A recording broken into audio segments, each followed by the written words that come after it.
Hey, do you ever accidentally squeezed a mustard bottle too hard and ended up with a yellow explosion? Okay, that's a universal problem.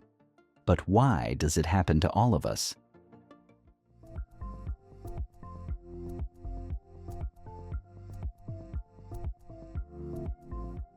In 1922, when archaeologists unsealed King Tutankhamun's tomb, they found something unexpected nestled among the precious gems and gold: mustard seeds. Well, I didn't see that coming.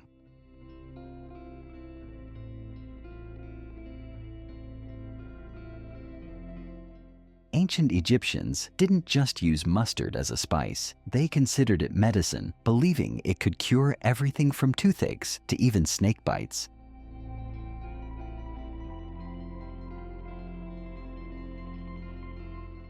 Those same seeds found in Tut's tomb could still sprout if planted today, I'm sure of it.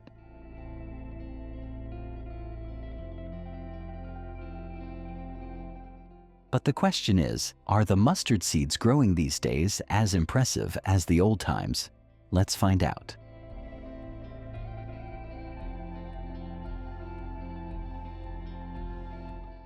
Okay, that doesn't mean growing mustard is simple as well.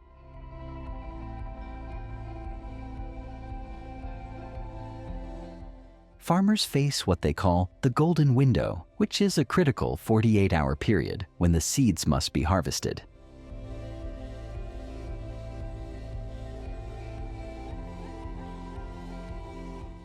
This precise timing has been passed down through generations of farming families, each adding their own knowledge to centuries-old wisdom.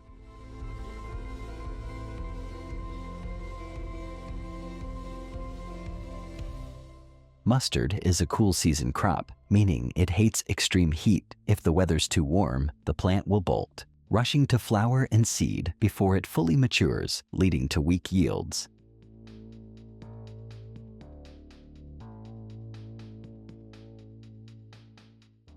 That's why most farmers plant mustard either in early spring or just before fall, depending on the climate.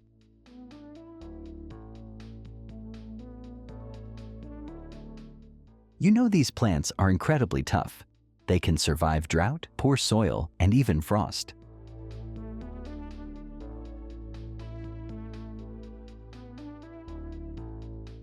Holding water in the final weeks boosts the concentration of spicy compounds in the seeds, making the final mustard sauce even stronger.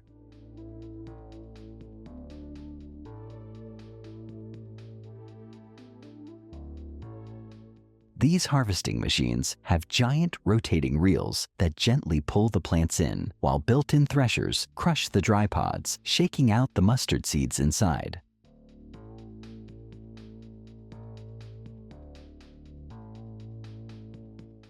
The plant debris, stems, leaves, and empty husks gets tossed back onto the field as natural compost.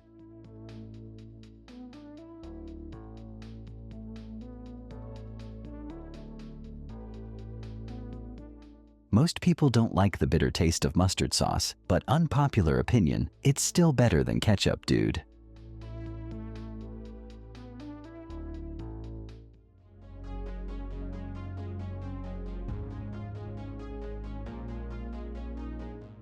As soon as the seeds pass the initial inspection, they enter a cleaning process that would literally amaze you.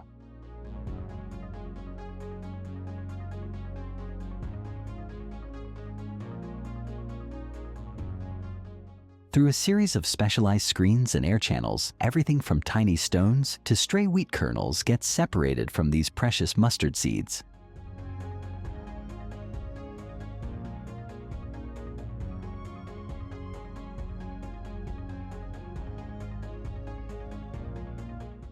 As I told you earlier, they don't rely on one type of mustard seed. They carefully blend yellow and black mustard seeds to get the right balance of flavor, texture, and spice.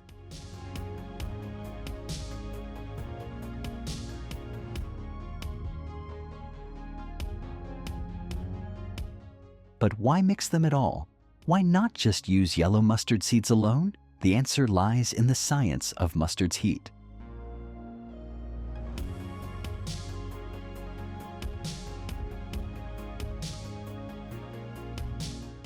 Yellow mustard seeds are the mildest of the three main types, yellow, brown, and black, while black mustard seeds contain more of the compounds that create heat.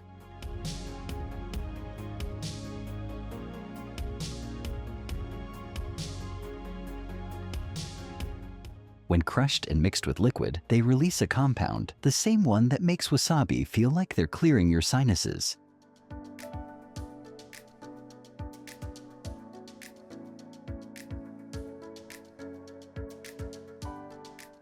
At this point, the mustard is smooth, flavorful, and fully mixed.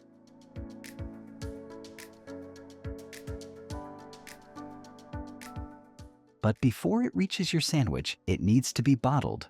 Well, obvious.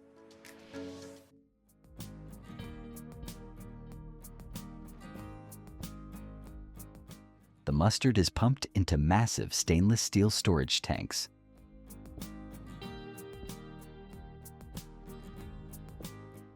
But the real challenge is getting all that mustard into bottles, jars, and tiny packets without making a complete mess.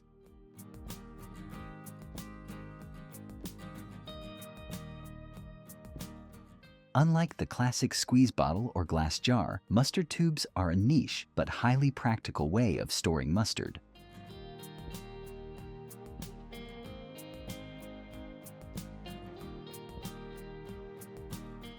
Unlike bottles, which are filled from the top, mustard tubes require a reverse filling process.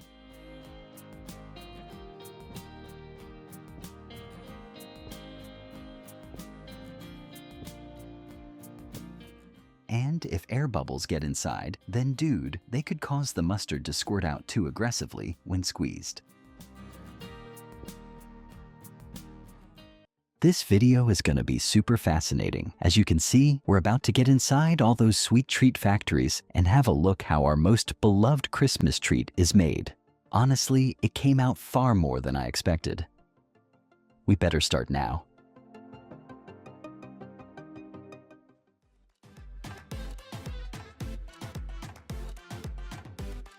The reason they are going to prepare the chocolate first is because it's the main hero here. I mean, what's the purpose of an entire thing without a hero entry, right? I'm just kidding. They're getting the chocolate ready because it takes a lot of time, as it includes the intensive procedure to get that silky, buttery chocolate. In the meantime, the distributors will deliver the desired treats for Jingle Jangle.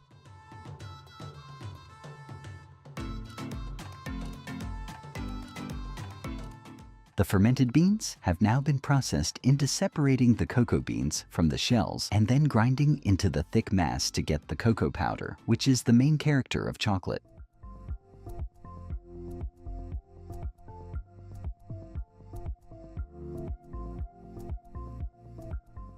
Once refined, the chocolate goes through a conching process, which involves mixing and aerating the chocolate at a warm temperature for hours.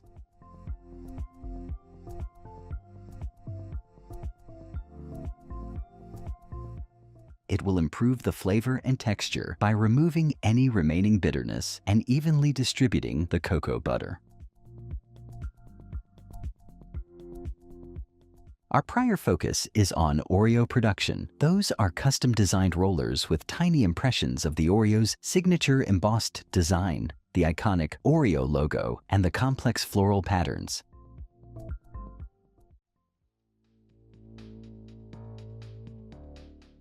As the dough passes through, it's pressed into perfect cookie shapes. And I must tell you that the embossing on Oreos hasn't changed much since it was introduced, making it instantly recognizable worldwide.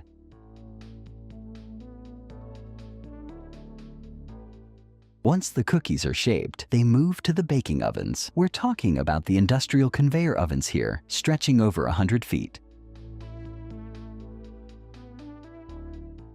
Okay, cooling those freshly baked biscuits is important because warm cookies are too soft to handle and could break during further procedures.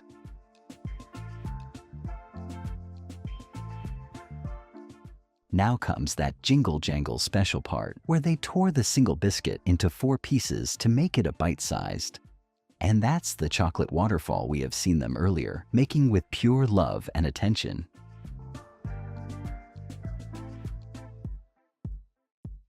Oh my, I just love pretzels. You know, I learned those factories go for high gluten flour, which makes the dough stretchy and strong enough to hold that iconic pretzel twist.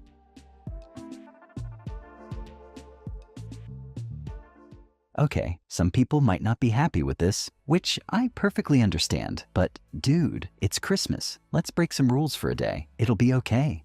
And without it, you'd probably end up with something floppy that couldn't hold that classic twist.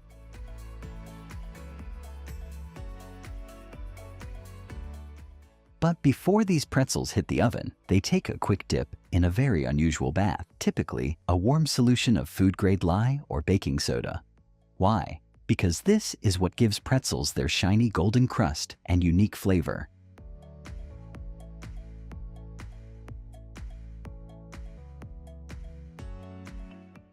The baking precision we see at industrial level keeps the batch consistent, which is a big deal when they've to bake thousands at a time.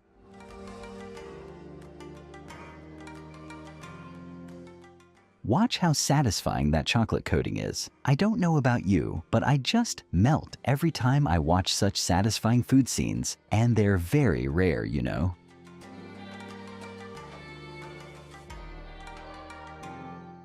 I want to ask, is it convincing enough for you to keep watching our video?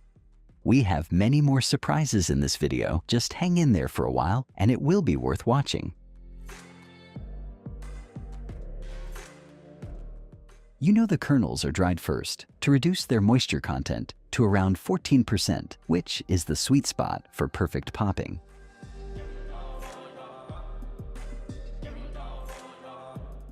For the top-notch jingle jangle, only the plumpest, most uniform kernels make the cut to get there. When a kernel pops, it expands to 40 to 50 times its original size, and this is perfect for coated with thick chocolate. So, my people, that was all for the jingle jangle. But as I said before, there's a lot to watch more and turn your spare time into fun entertainment. Would you do that for me?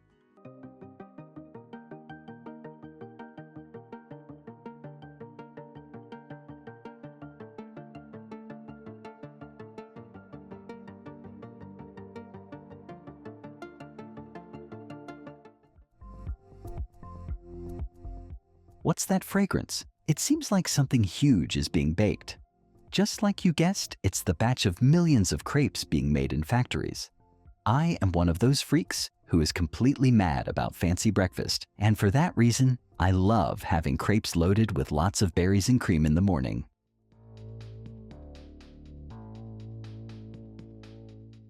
Undoubtedly, flour is the backbone of any crepe, so this is our first stop.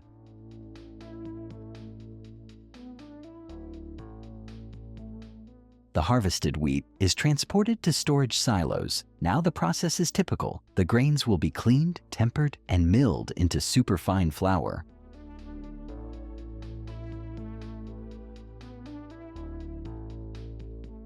Oh, absolutely. Crepes almost always include eggs. They're one of those amazing ingredients that holds everything together and gives crepes their soft, flexible texture.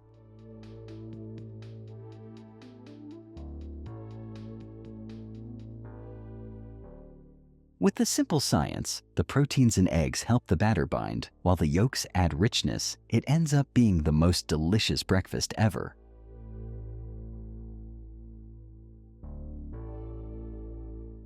Those industries also have amazing machines that can crack, separate, and measure the eggs at lightning speed.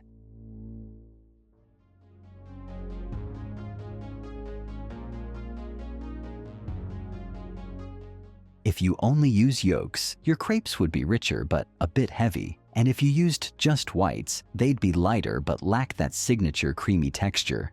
So when in doubt, crack the whole egg.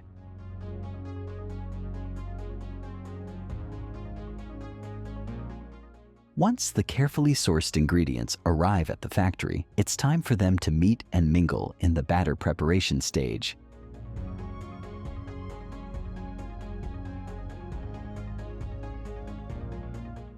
There are two typical methods to make crepes in any factory, one of which is a cylindrical stove to pick the right amount of batter. Spread it in perfectly round shape and pass it along to the massive, flat griddle plates heated to the perfect temperature.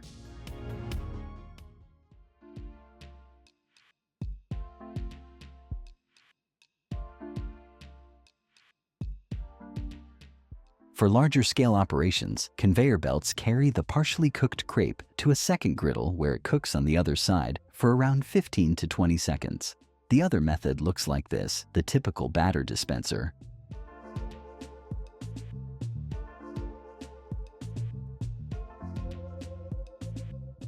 Crêpe day, or la chandeleur as they call it in France, is such a charming tradition, only if I said it right.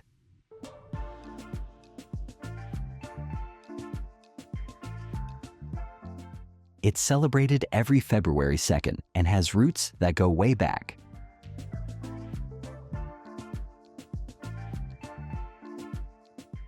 While it has religious origins tied to the presentation of Jesus at the temple, it's become more widely known and loved as crêpe day in modern times.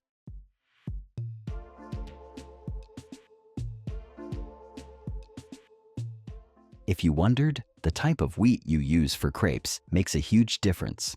Let's start with regular wheat. This is the most common choice for sweet crepes, as it has a mild flavor, letting the sweetness of your toppings shine.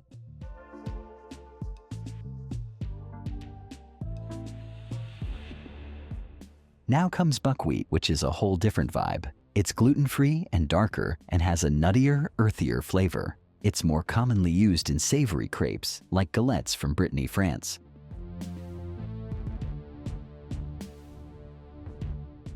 With the crepes perfectly cooked and cooled, it's time for filling and stacking.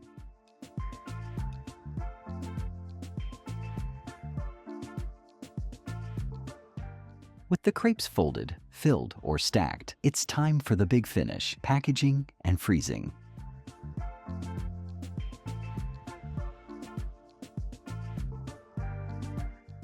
Hey, you smart people! Enjoying the video? Show us some love by hitting the like button and saving this video so it stays right there in your list to watch again later.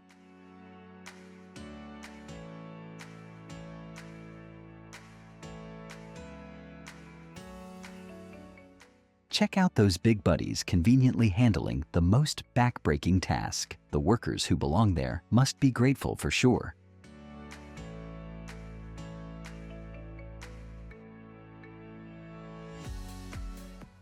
Waffles are one of those snacks that have a simple yet magical appeal.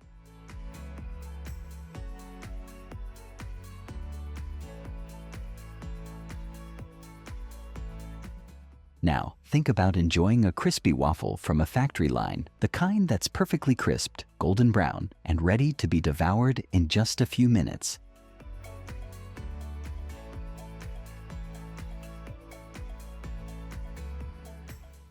It seems tempting, isn't it? Waffles are made with a process called flash baking. This involves a quick heat blast, which crisps up the outside of the waffles in seconds, ensuring they stay crunchy longer and have a crispier texture when you bite into them.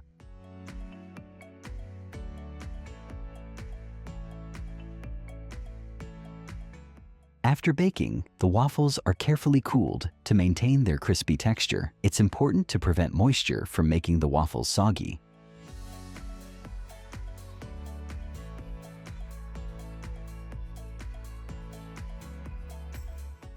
When you see those perfectly cut cubes coated in glossy chocolate and wrapped up neatly, have you ever wondered how they're made in factories?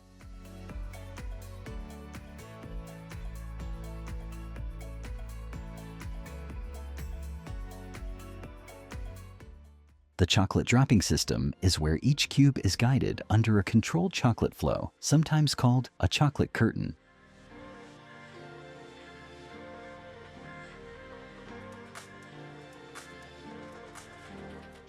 This silky cascade of melted chocolate ensures every cube gets an even coating.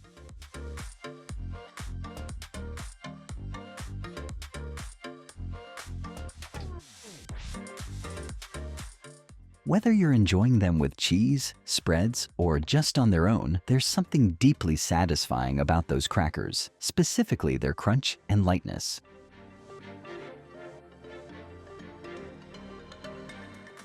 Some crackers are perforated with tiny holes, which isn't just for decoration, obvious. Those holes, called docking holes, help prevent air bubbles from forming during baking.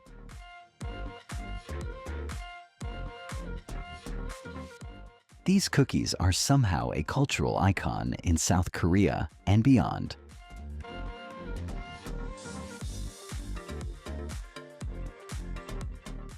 Known for their wholesome, lightly sweet taste and satisfying crunch, these cookies have become a go-to treat for generations.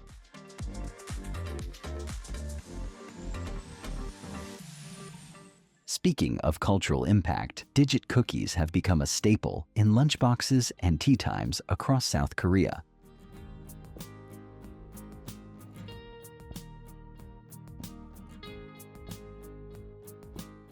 I don't want to put an end to this amazing video so soon, so you watch this luscious chocolate coating scene while we move to the next part of our video.